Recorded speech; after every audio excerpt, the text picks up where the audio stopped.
Okay, Pat, we don't do a lot of previews here because it's podcast world, and sometimes previews can be outdated. But just, the Wolves play the Sixers tonight. They're coming off 3 straight road wins on the West Coast, including a back-to-back. I told Kyle Tigey, my Flagrant Howls co-host, and these guys, I am out of the Wolves prediction business this season. This team is, if they could lose 5 games to the Pistons just as easily as they could beat the Sixers by 20 points at home tonight. No idea. I am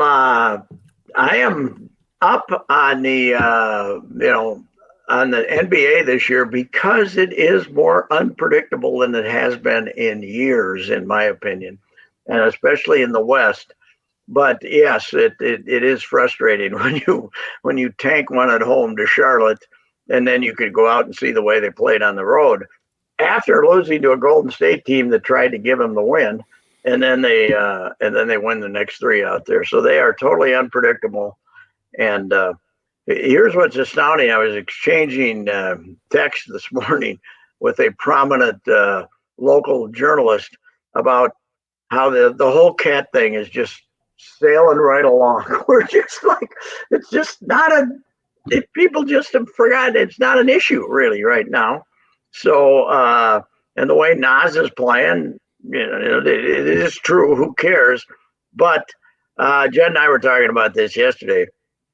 Rudy is not good for Ant's game because Rudy brings the defense into the lane, and it's taken away Edwards. Edwards' offense hasn't been real great lately.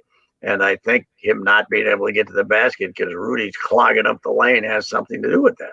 They're trying to move Rudy out of there more, but I don't know. That's part of the erratic nature of this team is, who's going to make the shots for him, right? Well, and then you have and it is working, generally the last few games, but you've got Conley and Kyle Anderson mesh really well with Rudy, but Anthony Edwards seems to operate better sort of as a point guard. Yes. Or at least a ball handler initiating offense. So you've got you're trying to figure out how these pieces fit together. And I don't know if they do long term, but they are winning games right now. Yeah, and you are doing it on the fly. You're trying to figure out how to do this on the fly. And this is about the third or fourth transition of what you're trying to do too. So it hasn't been easy for Finchy. That is for sure. Because okay, you had D'Lo. So what are we gonna do? How are we gonna get the ball out of his hands and still make him valuable? And then you got rid of him. And if he'd stayed, he's hurt anyway, so he wouldn't be playing. Connolly, they got Connolly to make Rudy better, but he makes Ant worse offensively. So it's a quandary at all times. But one thing about Edwards is I don't think he lets it bother him, and he keeps competing. But you got to have a situation where he can get to the basket because he's one of the great drivers I've ever seen. He never runs over anybody. He can go to that left hand like it's he's ambidextrous going to the basket. And that's got to be available to him, and I don't know how you make it available to him, but that has to be available to him.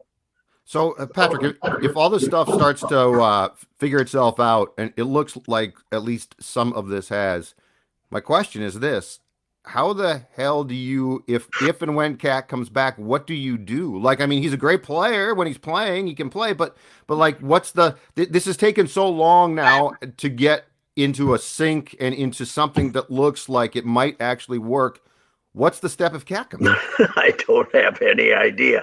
Phil just said he's out of the Wolves prediction business. I'm out of the Cat prediction business. I have no idea what the hell is going on with this guy. All I know is you can't tell us he's going to miss 4 to 6 weeks, and 3 months later he hasn't played a game.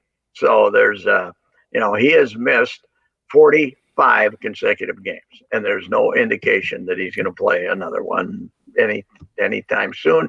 But then again, who knows? Maybe he'll pop up and play sometime in the next week. So yeah, well, I don't know.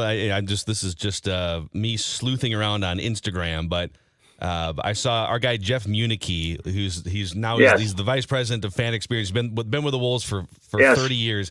And apparently some family of Marvin Harv was at the practice facility, some descendants, or I don't know if it was like a daughter and some like a great grandkid, and they were at the practice facility kind of just touring around. And there was a photo he posted of Karl-Anthony Towns in practice gear, no leg brace or anything. So he is like, they had some sort of light practice or workout yesterday. I don't know if he was involved, but he was definitely around and dressed for it. So we'll see. Don't you? It has gotten so quiet. Don't you think he's getting ready to play here in a game or two? Don't you think? I mean, it's so quiet that they're. Well, it was initially going to be like a 6-week thing, and then later on they said it was actually a grade 3.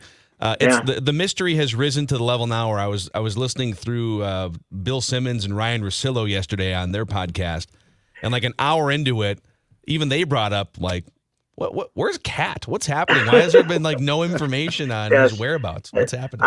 In modern sports, so it seems like as these things go quieter, then they kind of surprise you, and I think he's going to play here in a week, but and before the Marvin Harv relatives spotted him, they aren't telling you anything, so they don't want to get the anticipation up, right?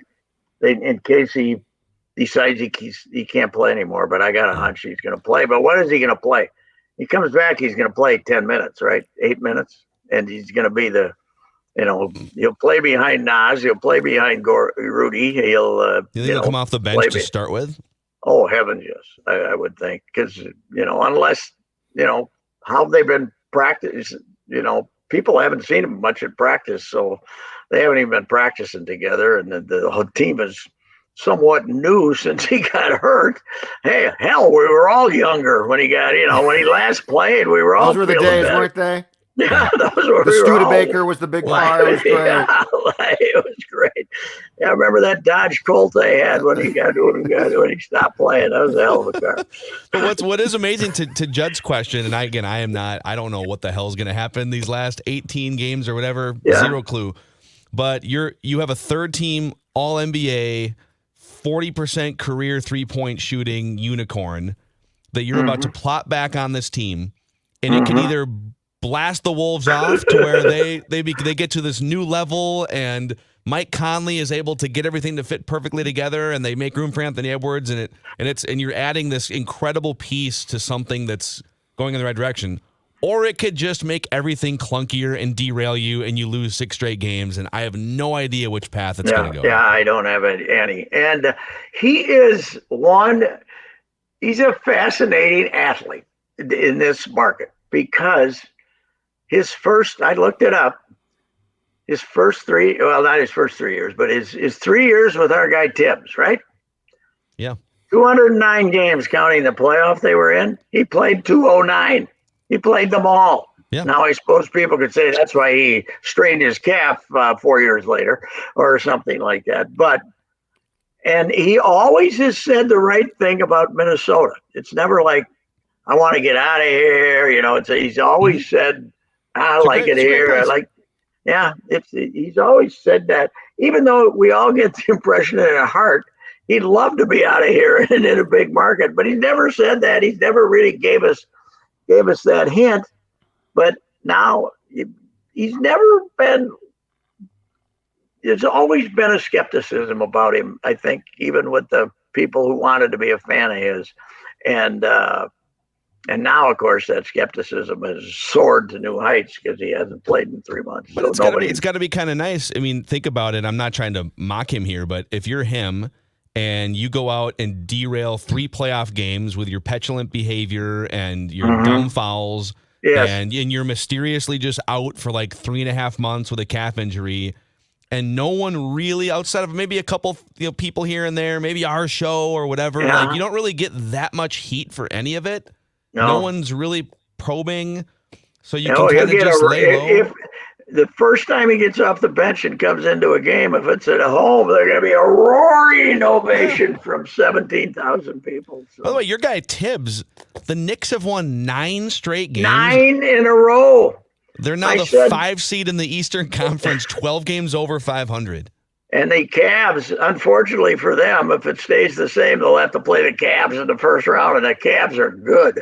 So it would be tough for them. But did you see the one they pulled out with Julius Randle at Miami? Mhm. He's getting the ball's bouncing around. He's getting double teamed over there. He's on the sideline. He goes up and throws up this three. Whoosh. Yes. And Tibbs, there was a big wild ass celebration on the sideline, and Tibbs got knocked down in joy. Did you see that? I missed that part. It was great. It was great. He looks about 10 years younger than he did with the Timberwolves. Yes, he I don't know does. if he's like But dyeing his beard or what But he's the doing. comb over has gotten even worse, man, because there's 14 strands of hair left now. And that whole big Yeah, he should just Beard looks good, though. shave it or go rug. Yeah, he does Tibbs not with a have rug. Tibbs with he a does- rug would be outstanding. He does not. Yeah, that would be good. I'd love him with a rug. He does not have the head for the shave. He does not have the head for the. No. That would make the nose even more prominent. It would be a very because now you look at him and you don't say, "Boy, look at that beak."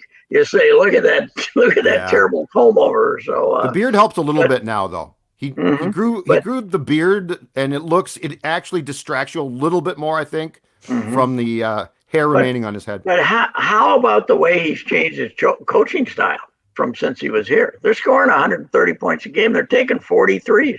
Yeah. I don't know what modernized him. I must have saw something because when he was here, they were basically shooting less threes than anybody in the league, right? Am I not wrong? They Like were pretty low close. 20s? Yeah. They And were didn't- shooting low They didn't have 20s. the personnel either, but yeah. No, he did, but I mean, it was that.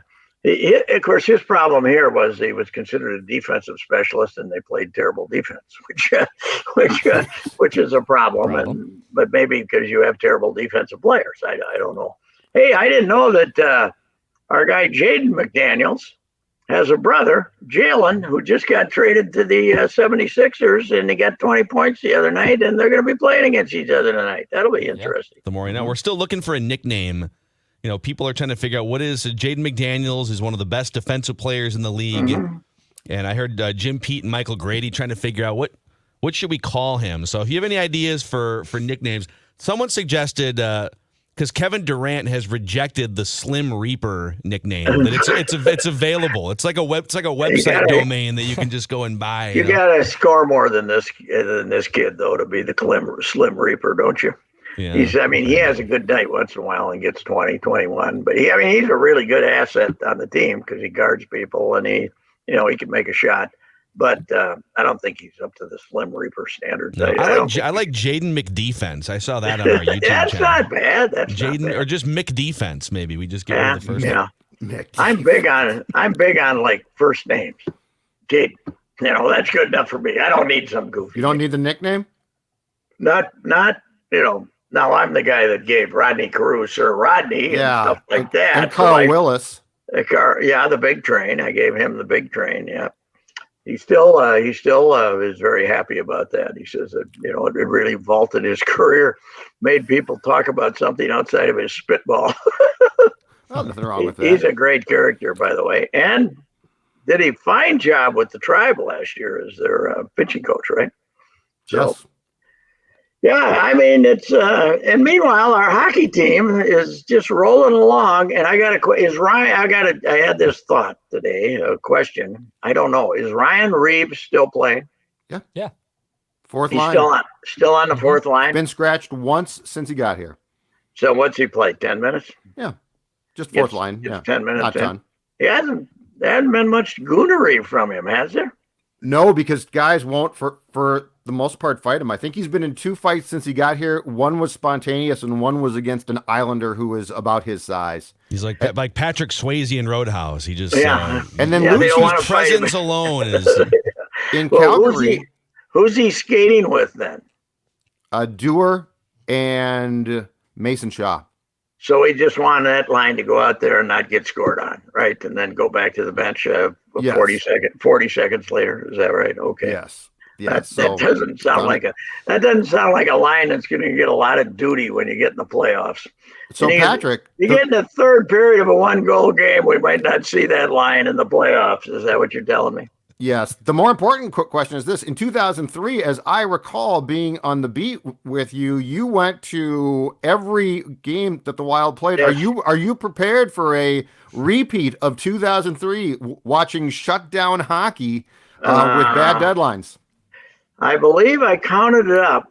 I did 66 columns because you had to do all the earlies in 49 days or something like that on hockey, which topped my lifetime total. But it was fun. It was great with Jock.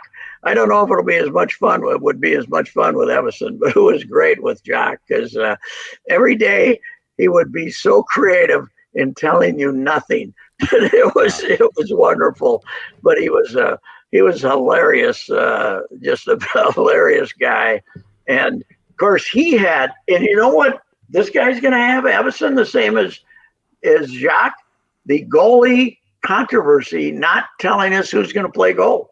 Jacques had two goalies, and he had a great time never telling us. Yes. And then sometimes they'd try to act and practice like, they usually in practice the guy that's still out on the ice is the one that's not going to play, right? The guy that's taking the extra shots at the end, or the guys at the one end of the ice.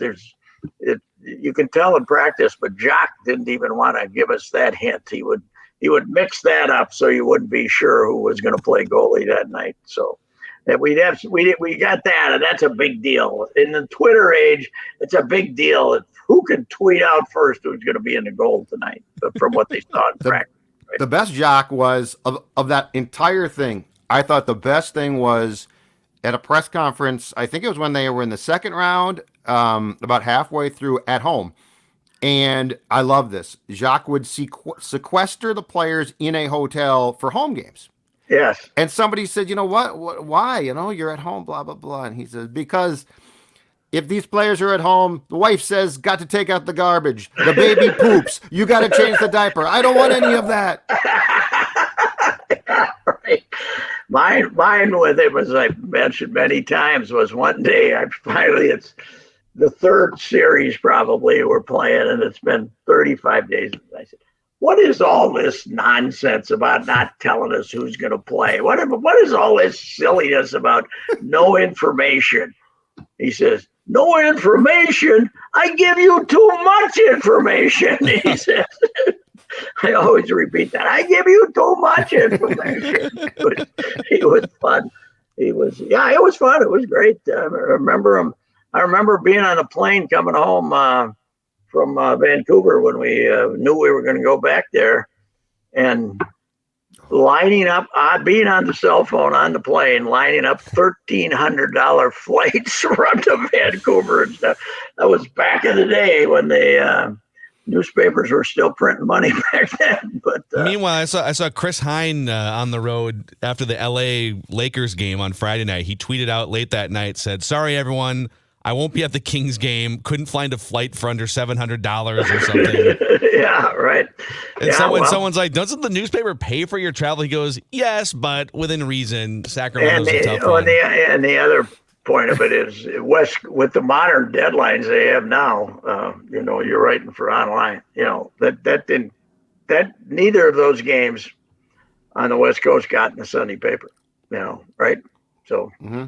Do we have two Saturday night or the Monday paper? We had a Friday night and a Saturday night, yeah. Yeah, whatever the deadlines were. And the Flames game. They moved their deadlines up a half hour due to the pandemic, and they told the editors that they would go back when the pandemic was over. And I said, gentlemen, I have been in the newspaper business since 1968 in the Twin Cities, and nobody has ever taken away deadline time and gave any of it back.